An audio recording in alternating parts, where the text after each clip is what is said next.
Mon enfant ne mange que des pâtes, il n'aime que les pâtes, il ne mange que des pâtes et que du sucre. Bah ça, on l'a entendu plein de fois de la bouche de certains parents désespérés qui ne savent plus comment introduire de l'alimentation santé dans l'estomac de leurs petits et puis bah, d'avoir la peur de voir leur enfant dépérir en bout de table. Et ben, on leur donne des pâtes et puis aussi du fromage et du sucre. On sait que c'est pas très bien, mais c'est mieux que rien. Et bon, on va voir qu'on peut combattre cette idée reçue, puis qu'en fait c'est un piège pour les enfants et que nous, adultes, nous avons une responsabilité. Alors les adultes référents, hein, c'est-à-dire ceux qui font de l'éducation à la santé, ceux qui gèrent les cantines scolaires, les grands-parents, mais bien entendu les parents. Et le but, c'est pas de s'autoflageller en disant qu'on est des mauvais parents, mais c'est pas non plus le but de se raconter des histoires en disant bon, on fait comme on peut, faut bien mourir de quelque chose, et puis on n'en est pas mort, hein, ils n'en sont pas morts. Eh bien si, il faut faire quelque chose parce que lorsqu'on est adulte, référent, on se doit de protéger les enfants, de les informer et, ben, d'être exemplaire à minima, surtout lorsqu'on sait que la science nous montre qu'une mauvaise alimentation ben, conduit à des risques très graves. Je vais vous nommer une étude de l'Université de Caroline du Nord qui date de 1994, donc on est à 30 ans quand même. On sera en lien dans la vidéo, puis vous la voyez apparaître actuellement, et qui montre que des enfants suivis de 8 à 12 ans, il y en a eu 10 000 de 8 à 12 ans aux États-Unis, qui ont mangé 12 hot dogs dans le mois. Bon, ça fait 3 par semaine, 12 hot dogs dans le mois, c'est assez courant, entre guillemets, aux États-Unis. Et bien, on voit dans cette étude que sur 4 ans, donc entre 8 et 12 ans, ça augmente leur chance de développer une leucémie de 33% et encore plus d'avoir des tumeurs cérébrales et d'avoir des problèmes au niveau de la lymphe, c'est-à-dire, ben voilà, oui, comme je l'ai dit, des leucémies. Donc vous voyez, 33% d'augmentation. Et les chercheurs disent, bon, on ne comprend pas sur quel mécanisme d'action. Bah, aujourd'hui, on comprend assez clairement, c'est les additifs alimentaires, les exhausteurs de goût, les colorants, qui sont bah, des perturbateurs endocriniens au mieux, mais surtout des déséquilibrants du système nerveux et des déséquilibrants physiologiques majeurs. Et c'est pas parce qu'il y a une autorisation sur la mise sur le marché qui a une innocuité sur la santé. J'espère que vous n'êtes pas naïf à ce point-là. Donc on sait que la malbouffe conduit à des problèmes de santé importants. Il y a de plus en plus de gens qui disent mais comment ça se fait qu'il y a autant de problèmes de santé chez les enfants, mais si le bon Dieu existait, il n'y aurait pas de maladie chez les enfants. Eh bien en fait, évidemment que si on s'intéresse à leur environnement, à ce qu'ils mangent, à ce qu'ils boivent, à ce qu'ils respirent, à ce qu'ils ont comme pollution électromagnétique, eh bien, il y a toutes les raisons de comprendre pourquoi il y a une augmentation des troubles assez graves. Une leucémie, c'est grave, le pronostic vital est en danger.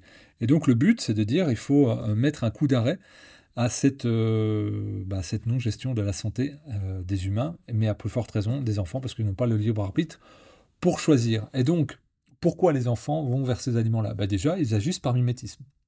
Désolé de vous le dire, si les adultes référents autour d'eux ne mangent pas ces cochonneries-là, bah, il y a peu de chances qu'ils aient la possibilité d'y avoir accès.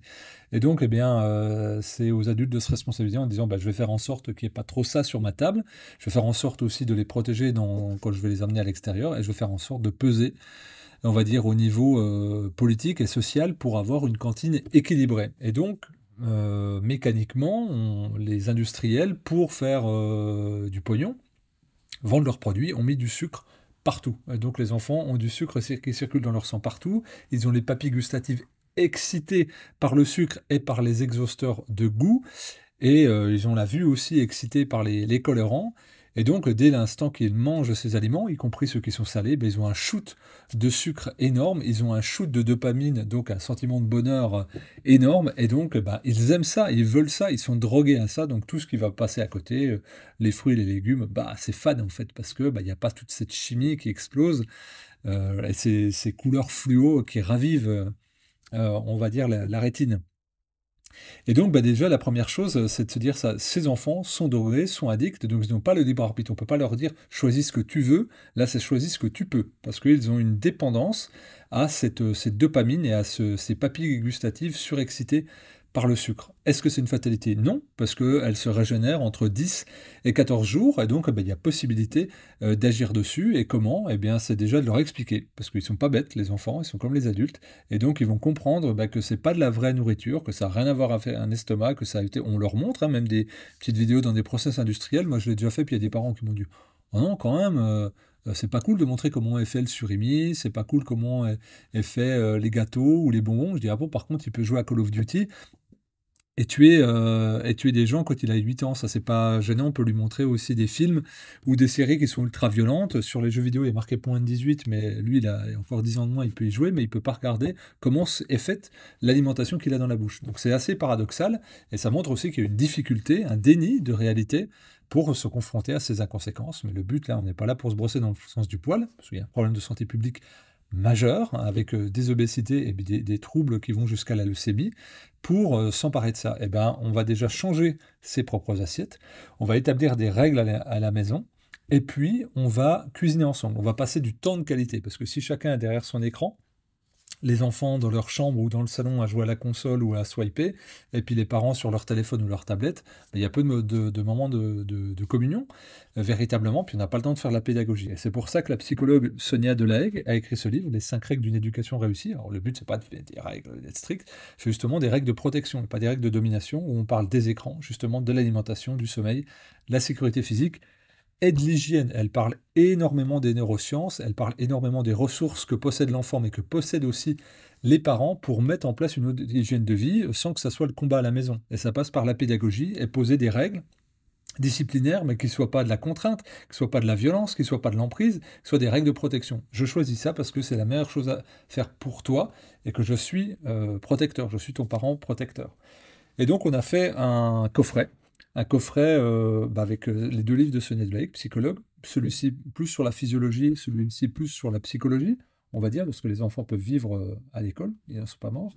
Et puis, 3 livrets de la personne qui m'a formé à la santé naturelle, désir et mérien, santé des enfants 1, 2 et 3, de la naissance jusqu'à l'adolescence. Donc voilà, c'est un livret avec beaucoup, beaucoup d'informations diététiques et nutritionnelles, sur l'allaitement, sur les substituts au lait quand on ne veut ou peut pas, sur la transition alimentaire, mais l'alimentation aussi des adolescents. Qu'est-ce qui se passe au niveau de physiologie? Qu'est-ce qui se passe au niveau des intestins?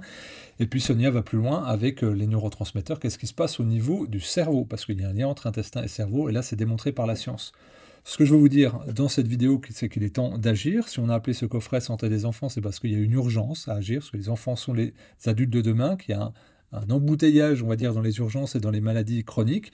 On voit de plus en plus d'enfants et d'ados qui ont du cholestérol. Aux États-Unis, on teste le cholestérol chez les enfants de moins de 3 ans. Je ne sais pas si vous vous rendez compte, on teste le taux de cholestérol chez les enfants de moins de 3 ans parce qu'ils sont déjà addicts à la junk food, à la nourriture de daube, hein, comme on peut dire. Donc on en est là à avoir des maladies, on va dire, de personnes adultes, de personnes âgées ou de vieillards, eh bien aller sur des enfants, des ados et des jeunes adultes. Que ça soit donc le diabète, le cholestérol, les myocardites dus à l'obésité. Il y a des myocardites maintenant qu'on voit chez des jeunes adultes, voire des adolescents, alors que ça arrive plutôt vers 40-50 ans, et des infarctus du myocarde plus sévères, et puis évidemment tout un tas de kyrielles de maladies chroniques comme le diabète qu'on voit type 1, type 2, assez de manière récurrente. Et donc il n'y a pas de fatalité, ça tient par des règles de vie, des principes physiologiques qu'il faut comprendre, donc c'est ce qu'on fait avec Exuvie depuis 5 ans, d'essayer d'expliquer, faire un travail de fond, d'éducation à la santé. Et le but, quand on est parent, j'imagine que vous, c'est le cas, c'est de transmettre ce qu'il y a de meilleur à nos enfants. C'est ce qu'on a essayé de faire avec ce coffret qui a un prix, mais minime. Voilà, c'est 25 € pour ces 5 documents. Vous avez les liens en description, vous avez les liens aussi des études que je vous donne. Et puis, voilà, dites pas chance, pas de chance, on jette pas une pièce en l'air, on agit, on choisit, on fait des choix éclairés, on se responsabilise et puis on profite de la vie parce qu'il y a quand même quelque chose de merveilleux à vivre quand on a un corps qui est fonctionnel. Profitez bien, bonne santé et à très vite.